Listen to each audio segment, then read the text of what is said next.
মান জাদ্দা ওয়াজাদা, যে যেই জিনিস পাওয়ার জন্য চেষ্টা করে ওই জিনিসে পাইয়াও যায়। দাদাজান আব্বাজান চরমনের জমিনে ঘুমায় আছে। আমার আব্বাজান বলতেন, দিনী মাহফিলে প্রথম থেকে শেষ পর্যন্ত থাইকে বাড়ি বিদায় হয়ে চলে গেলে নিয়ত যদি সহি থাকে, আমল নামার ভিতরে কম পক্ষে 50 লক্ষ নেকি এরকম জমা হতেই পারে না। নিয়ত যাদের সহি, আল্লাহকে রাজি খুশির উদ্দেশ্যে যারা মাহফিলে আসছেন, রব্বুল আলামিন তাদের আমল নামার মধ্যে লক্ষ লক্ষ নেকিও দান করবে। একটা নেকির মূল্য কত? একটা নেকির মূল্য বুঝাতে যাই আল্লাহ রাসূল সাল্লাল্লাহু আলাইহি ওয়াসাল্লাম যারা মদিনা শরীফ গেছেন, অহুদ পাহাড় তো দেখছেন, মাইলকে মাইল লম্বা বিরাট উঁচা। আল্লাহ রাসূল সাল্লাল্লাহু আলাইহি ওয়াসাল্লাম অহুদ পাহাড়কে ইঙ্গিত করে বলছিলেন, পুরা পাহাড়টা যদি স্বর্ণের হয়ে যায় এর যত মূল্য হবে তুলনা ছাড়া একটা নেকির মূল্য অনেক বেশি। একটা নেকির প্রয়োজন দরকার কি? একটা নেকির গুরুত্ব বোঝাতে যাই আল্লাহ রাব্বুল আলামিন কুরআনুল কারীমের ভিতরে বলছেন, ফামান ইয়ামাল মিসকালা যাররাতিন খায়রান ইয়ারা ওয়া মান ইয়ামাল মিসকালা যাররাতিন শাররান ইয়ারা। যাররা পরিমাণ তোমার নেকি থাকবে ফল ভোগ করতে পারবা, যাররা পরিমাণ গুনাহও থাকলে তার ফল ভোগ করা লাগবে। যাররা কাকে বলে? কাপড় ধুইয়া নিগড়াইয়া রোদের ভিতরে ঝাড়া দিলে লক্ষ লক্ষ রেণু রেণু দেখা যায়, ওই এক একটা রেণুকে বলা হয় যাররা। এই পরিমাণে যদি গুনাহ থাকে ফল ভোগ করা লাগবে। তাহলে একটা নেকির অভাবে, একটা গুনার কারণে জাহান্নামের শিকল হাতে পায়ে কিয়ামতের ময়দানে লাগতে পারে না? কি লাগতে পারে না? ওই কিয়ামতের ওই কঠিন মুহূর্তে একটা নেকি সংগ্রহের মতো কোনো সুযোগ থাকবে? হ্যাঁ, ওই কঠিন মুহূর্তে কেউ কাউকে পরিচয় দেবে?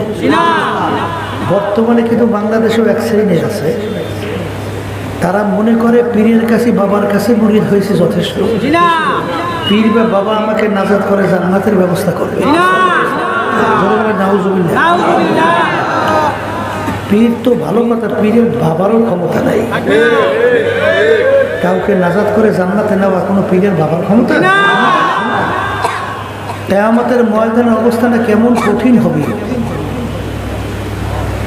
ওয়ায়াকুলু ইব্রাহিম খলিলুল্লাহি নাফসি ওয়ায়াকুলু ঈসা রূহুল্লাহি নাফসি ওয়ায়াকুলু মূসা কালিমুল্লাহি নাফসি।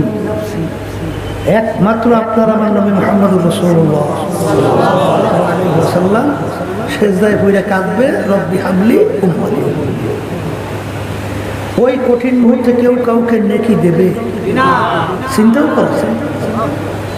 বরঞ্চ ওই কঠিন মুহূর্তের অবস্থান বোঝাতে যাই আল্লাহ রাব্বুল আলামিন কুরআনুল কারীমের ভিতরে বলছেন, ইয়াউমা ইয়াফিরুল মারউ মিন আখিহি ওয়া উম্মিহি ওয়া আবিহি ওয়া সাহিবাতিহি ওয়া বানিহি লিকুল্লি ইমরিইন মিনহুম ইয়াউমা ইযিন শা'নুন ইউগনিহি। আল্লাহ বলছেন, মা সন্তানকে নেকি দেওয়া তো দূরের কথা, মা সন্তান থেকে ভাইগে যাবে, পরিচয় দেবে না। মা যদি সন্তানের পরিচয় না দেয় এমন কে আছে পরিচয় দেওয়ার? আছে? তাহলে ওই কঠিন মুহূর্তে একটা নেকির কত মূল্য যার ঠেকা বাজবে সেই বুঝবে। কথা ঠিক না? এখন এই মাহফিলের গুরুত্ব, নেকির গুরুত্ব আলোচনা করলাম, এইটা বুঝবে কারা? যারা মানুষ। আর সুরাতে মানুষ, ভিতরটা পশু। আবু জাহাল অথবা সাহেব আবুল আহাব মার্কা, এরা কিন্তু বুঝবে না। কথা ঠিক কিনা? সংক্ষেপ বলছি, এই কথার মাধ্যমে আমি মূলত বোঝাতে চাই, মানুষের সুরত আকৃতি হইলে মানুষ হওয়া যায় না। যদি মানুষের সুরত আকৃতি ধরে মানুষ হওয়া যেত, কবি এক কথায় বুঝাতে যেয়ে বলছিলেন, গরবা সুরাত আজমে সাবুদে আহমাদু বুদ জেহেলে হাম এক সাবুদে। আল্লাহ রাসূল সাল্লাল্লাহু আলাইহি ওয়াসাল্লামকে দেখতে, আবু জাহালকে দেখতে অঙ্গ প্রত্যঙ্গ মানুষের কোনো পার্থক্য ছিল না। আল্লাহর হাবিবের হাত মোবারক দুইটা ছিল, আবু জাহালের হাত দুইটা। আল্লাহ রসুলের চক্ষু মোবারক দুইটা, আবু জাহাল ওর চক্ষু দুইটা। কিন্তু আল্লাহ রসুলের নাম শুনলে দুরূদ শরীফ পড়া ওয়াজিব হয়, আর আবু জাহালের নাম শুনলে আমাদের থেকে ঘৃণা শব্দ বের হয়, আল্লাহর গজব পড়ছে পড়ুন। কথা ঠিক না বেঠে? আপনাদের সমাজের ভিতরে দেখবেন এক শ্রেণীর মানুষ, তাদের আচরণ ব্যবহার এত ভালো, মানুষ খুশি হয়ে মন্তব্য করে লোকটার চরিত্র ফেরেশতার মতো।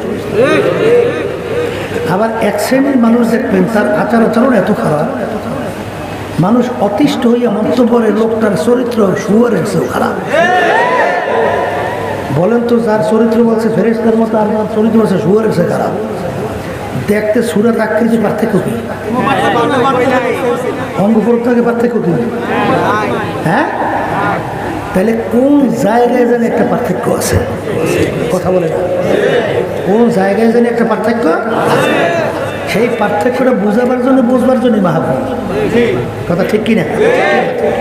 আল্লাহ রাসূল সাল্লাল্লাহু আলাইহি ওয়াসাল্লাম মানুষ কাকে বলে বলতেছেন, আলা ওয়া ইন্না ফিল জাসাদি মুদগাহ ইযা সালুহা সালুহাল জাসাদু কুল্লুহু ওয়া ইযা ফাসাদাত ফাসাদাল জাসাদু কুল্লুহু আলা ওয়া হিয়াল কলব। আল্লাহ রাসূল সাল্লাল্লাহু আলাইহি ওয়াসাল্লাম বলে, প্রত্যেকটা মানুষের ভিতরে আল্লাহর দেওয়া একটা গোশতের টুকরা আছে। ওই গোশতের টুকরা যার ভালো হয়ে যায়, এক পর্যায়ে ওই মানুষটা ফেরেশতার চেয়েও সম্মানিত। আর ওই গোশতের টুকরা খারাপ হতে হতে এক পর্যায়ে মাখলুকাতের ভিতরে সবচেয়ে নিকৃষ্ট মাখলুক হল শূকর। এক শ্রেণী মানুষ শূকরের চেয়েও খারাপ হয়। ওই গোশতের টুকরার নাম হলো অলক। গোশতের টুকরার নাম কি? বলেন বলেন।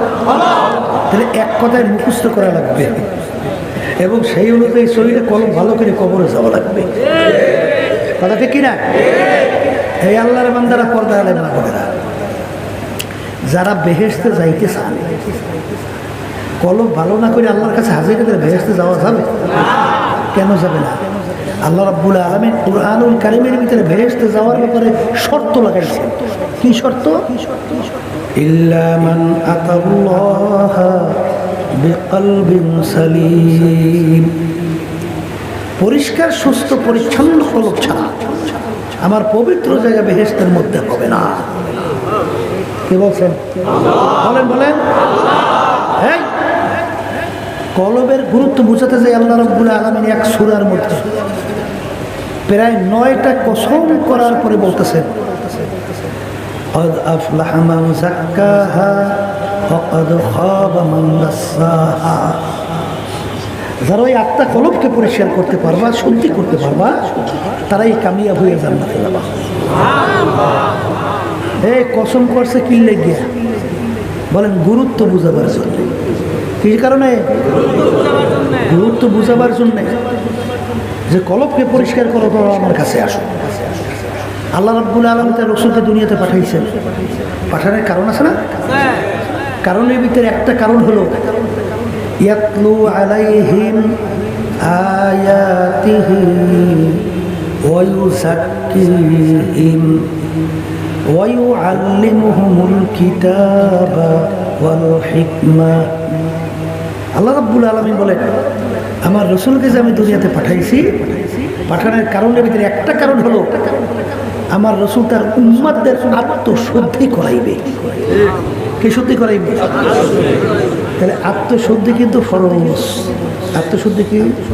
বলেন বলেন বলেন। হে আল্লাহর বান্দা,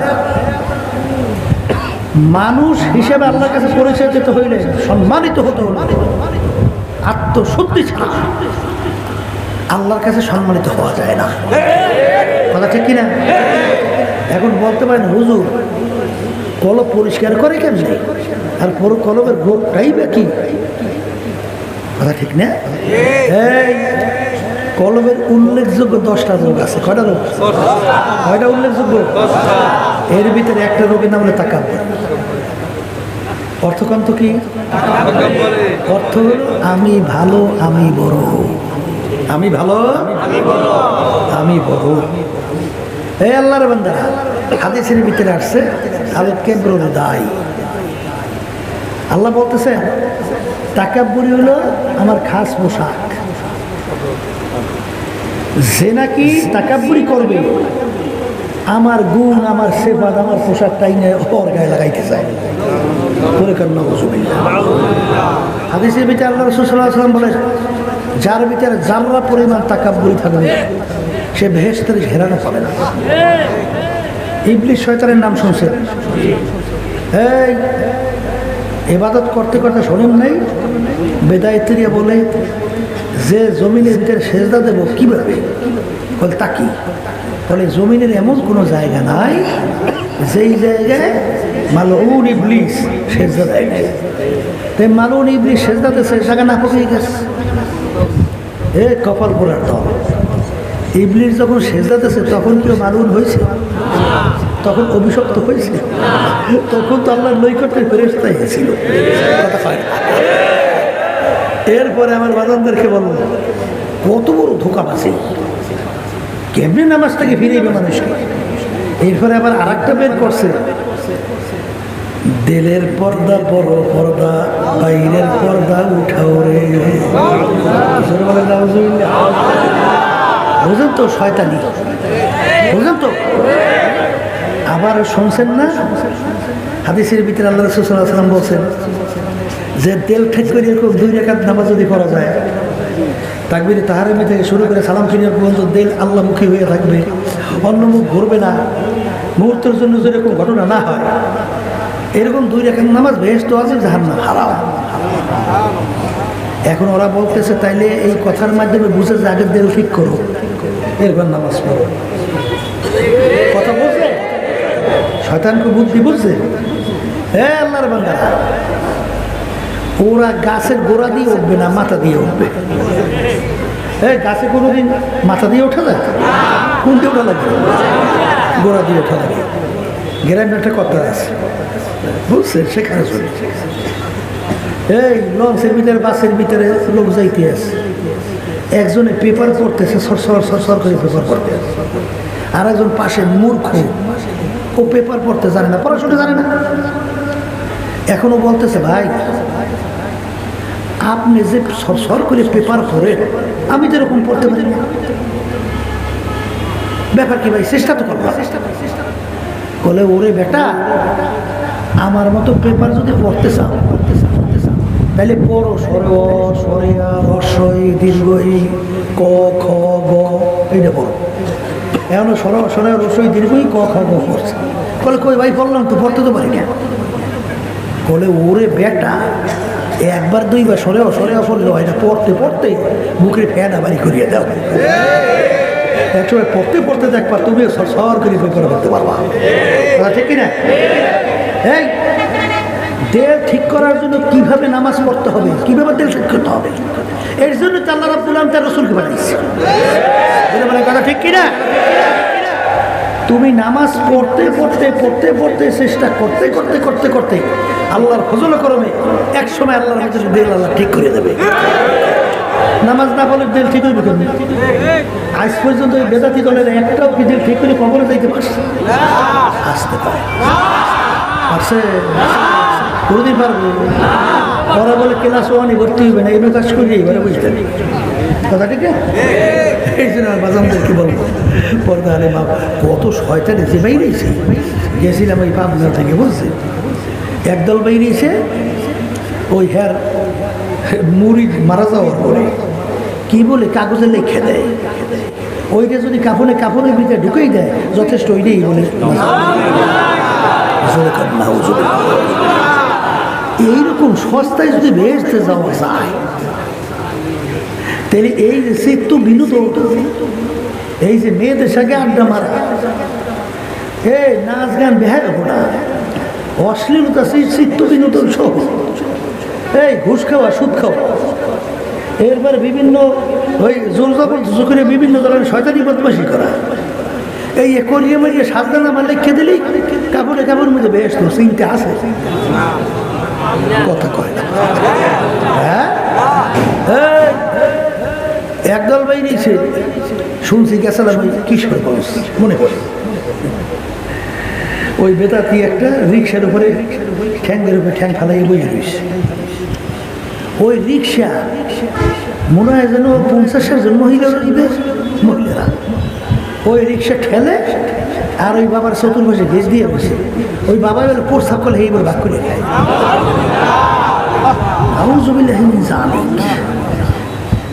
কথা বুঝেন? একটা সাধারণ মানুষ যার জ্ঞান আছে সে কোনোদিন এই কাজ করতে পারে? তাহলে ওই কাজটা করে কাজ বুঝতে আবার সাধারণ জ্ঞানটা নাই। তা কি হয়েছে? বলে জাদুর মাধ্যমে ওর ব্রেনকে বিকৃতি ঘটাই দিচ্ছে। কথা কয় না, কথা ঠিক না কি?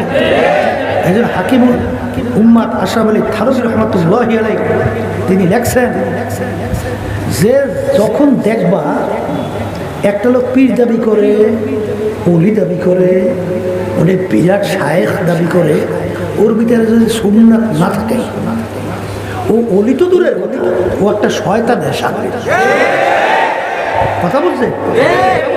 তা এরপরে ওদের কাছে লোক যদি দৌড়ায় বুঝতে হবে যে ওরা জাদু করে মানুষের স্বাভাবিক ব্রেনকে নষ্ট করে।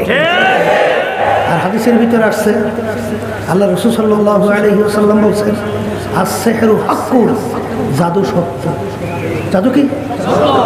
আল্লাহ রাসূল সাল্লাল্লাহু আলাইহি ওয়াসাল্লামকে জাদু করছে না? কথা কয় না? এই জন্য বেদাতি যেতে নামাজ নাই, রোজা নাই, যেই মহিলাদের সঙ্গে দেখা দেওয়া জায়েজ নাই, তাদের সঙ্গে যদি দেখা দেয় অথবা ওই মুরিদরা ওই মহিলাদের সঙ্গে, মহিলারা আবার মুরিদদের সঙ্গে যদি একাত্রে এই বেপরদা অবস্থায় যাওয়া আসা করে, বুঝতে হবে এটা বেদাত, এটা সহি না। কথা ঠিক না? ঠিক। এই জন্য কবি এক কথায় বুঝাতে যাই বলছিলেন, গার হাওয়া পে ওরতা হ্যায় রাতোঁ দিন তরকে সুন্নাত জু কর শয়তানগি। একটা মানুষ হাওয়ার উপর দিয়ে ওইরা চইলা যায়, পানির উপর দিয়ে চটচট করে হাইটা চইলা যায়, পানির ভিতরে ফুঁক দিলে পানির টকবক করে উঠাইয়া পাইয়া বিয়ে পড়তে থাকে। এই কলমের ভিতরে টান দিয়ে সাইরা দিলে টক টক করে লড়ে। ওর ভিতরে যদি সুন্নাত না থাকে ও আল্লাহর ওলি তো দূরের কথা, ও একটা শয়তানের সাদৃশ। কথা ঠিক না ভাই? ঠিক। একদল বাইরে এসে পীরের কাছে যাও, পাইছো কি? বলে তাকি, বলে আমি যখন আমার বাবার কাছে গেছি, বাবার কাছে যাওয়ার পর আমার কলমের ভিতরে বাবা আঙ্গুল দিয়ে একটা টান দিয়ে দিচ্ছে, এখন দেখো আমার কলমটা কেমন ঠক ঠক ঠক ঠক ঠক করে চালু হয়ে গেছে। কলম কি হয়ে গেছে? এ কবরের যাত্রীরা, এই কলম যদি ঠক ঠক করি চালু না হয়ে না লড়ে। এই জন্য কোরআন হাদিস অনুযায়ী এই গুনাহ কি? কোনো গুনাহ আছে? আচ্ছা, কলম চালাই গেলে বেহেশতের কোনো সুসংবাদ কোরআন হাদিসে পাইছেন? কথা কয় না, পাইছেন? তাই যদি না পায়, নামাজ নাই, রোজা নাই, পর্দা নাই, সুন্নাত নাই, হেরা বলে কলম জারি হয়েছে। হেলে শয়তানের কলম জারি হয়েছে কয় না? বলে কথা ঠিক হবে। হ্যাঁ, এই জন্য আমার বাজানদেরকে বলবো, এই কথাগুলো বলতেছে এই জন্য যে বাজান, দুনিয়ার যে কোনো কাজে যদি কেউ একবার ঠগে, আবার সেই কাজের ভিতরে 5 বারও চেষ্টা করে জিজ্ঞার আশা আছে না? আসতে করে আসে না? আসে না? এই ম্যাজিস্ট্রেট কোর্টে যদি কেউ একবার কেস করে ঠকে, আবার জজ করে আপিল করলে জিজ্ঞার আশা আছে না? জজ করে ঠকলে হাইকোর্ট, সেখানে আপিল করে জিজ্ঞার আশা আছে। হাইকোর্টে ঠকলে সুপ্রিম কোর্ট সিঙ্গেল বেঞ্চ, সেখানে ঠকলে সুপ্রিম কোর্ট ফুল বেঞ্চ, সেখানে ঠকলে সিনিয়র কোর্ট, সেখানে ঠকলে আন্তর্জাতিক কোর্ট। এরকম ধাপ বাই ধাপ অনেক আপিলের সুযোগ আছে না? নাই। কিন্তু হে কবরের যাত্রীরা, একবার যদি খোদা না কাছে কবরে যাই একেও ঠই গেল, আর দ্বিতীয়বার দুনিয়াতে সে জিতবার আশা আছে? আসতে কয় এই কবরে কোনো পীরের পরিচয়, বাবার পরিচয় আসতে কয় আর একটু। এই যদি কবরে কোনো পরিচয় চলতো, ভালো করে মন কি বুঝাও, কবরে রওনা করো। আল্লাহ রাসূল সাল্লাল্লাহু আলাইহি ওয়াসাল্লাম বলেন, ইয়া ফাতেমা তুনকিজি নাফসাকি মিনান নার, ও ফাতেমারে দুনিয়ায় থাকা অবস্থায় নিজে আমল করো, জাহান্নামের আগুন থেকে বাঁচো। ও ফাতেমা, এরপরে অন্ধকার কবরে যাইয়া শো। ফাতেমা যদি কবরে পরিচয় দাও, আমি আখিরি জামানার নবীর মেয়ে। আল্লাহ রাসূল বলতেছেন, ফাতেমা রে, এই পরিচয় কবরে কোনো কাজ হবে না। এক কবরের যাত্রী আল্লাহর বান্দারা, পর্দার আড়ালের মা বোনেরা, সব সময় হাদিস মনে রাখো। তিরমিজি শরীফের ভিতরে হাদিস আসছে, মিশকাত শরীফের হাদিস আসছে। আল্লাহ রাসূল সাল্লাল্লাহু আলাইহি ওয়াসাল্লাম বলেন, আমার আগের নবী উম্মতদের ভিতরে ৭১-৭২ দল ছিল, আমার উম্মতদের ভিতরে ৭৩টা দল হবে। কয়টা দল বলেন বলেন? হে কবরের যাত্রীরা, ভালো কইরা বুঝো, আল্লাহর রাসূল বলেন আমার উম্মতের ভিতরে ৭৩ দল হবে। এই ৭৩ দল কিন্তু হিন্দু, খ্রিস্টান, ইহুদি, বৌদ্ধ, অন্যান্য ধর্ম অবলম্বী, এই সব মিলে তার নাম ৭৩। তা কিন্তু না, যারা আল্লাহর রাসূলকে নবী মানছে, আল্লাহর উপরে ঈমান আনছে, যারা আল্লাহর হাবিবের উম্মত দাবি করে, এই উম্মতদের ভিতরে ৭৩টা দল হবে। এই ৭৩ দলের মধ্যে আল্লাহর রাসূল বলেন ৭২ দল ধ্বংস হইয়া জাহান্নামে চলে যাবে। নাউযুবিল্লাহ। একটা দল শুধুমাত্র নাজাত পাইয়া জান্নাতে যাবে। বাজান, যত সহজ মনে করেন অত কিন্তু সহজ না, ব্যাপারটা কিন্তু বড় কঠিন। ভালো করে মনকে বোঝানো লাগবে। মন বাজারের ভিতরে মাল বিক্রেতা বিভিন্ন মাল নিয়ে বাজারে আসে না? ক্রেতা যখন বাজারে ক্রয় করার জন্য যায়, বাজার সব বিক্রেতা কিন্তু বলে মালটা আমার ভালো, বলে না? কথা কয় না? না বলে আমার মালটা পচা লইয়ে যায়। কি বলে? হ্যাঁ, আল্লাহর বান্দারা, কিন্তু ক্রেতার কিন্তু মাল ক্রয়ের আগে ভালো করে যাচাই বাছাই করে তারপর ক্রয় করা লাগবে। আজকে কয় আমাদেরকে ছোটবেলায় আম্মা শিখেই দিত যে মাছ কেনার সময় ইলিশ মাছের গালি উঠিয়ে দেখবি, মুরব্বীরা শিখেই দিত। এই তাইলে বুঝি মাছটা পচা না। কথা ঠিক না বা ঠিক? কবরের যাত্রীরা ভালো কইরা বুঝো, আল্লাহ রাসূল সাল্লাল্লাহু আলাইহি ওয়াসাল্লাম বলেন আমার উম্মতের ৭৩ দল হবে। এর ভিতরে ৭২ দল ধ্বংসপ্রাপ্ত জাহান্নামী, একটা দল শুধুমাত্র নাজি জান্নাতি। সাহাবায়ে কেরাম প্রশ্ন করলেন, ইয়া রাসূলুল্লাহ, ইয়া হাবিবাল্লাহ, একটা দল নাজাত পেয়ে জান্নাতে যাবে, সেই দলটার পরিচয় কি? আল্লাহ রাসূল সাল্লাল্লাহু আলাইহি ওয়াসাল্লাম পরিষ্কার হাদিসের ভিতরে পরিচয় দেয়, মা আনা আলাইহি ওয়া আসহাবি, আমি এবং আমার সাহাবারা যেই পথ, যেই মত, যেই নীতি আদর্শ, সুরাত, সিরাত, আকীদা আছি, যারা এই নিয়মে থাকবে তারাই নাজাত পাইয়া জান্নাতে চলে যাবে। এই কবরের যাত্রীরা ভালো কইরা পরীক্ষা নিরীক্ষা কইরা পথ চলা লাগবে, কারণ একবার যদি কেউ ফেল করো আর দ্বিতীয়বার কিন্তু পাস করার আশা নাই রে বাজার। এই যে আমার বাজানদেরকে বলবো, পর্দালে মা বোনদেরকে বলবো, আর আল্লাহর কাছে সবসময় দোয়া করা লাগবে, মালিক আপনি আমাকে সহি রাস্তা চিনাইয়া দেন, সহি রাস্তায় চলার তৌফিক দান করেন।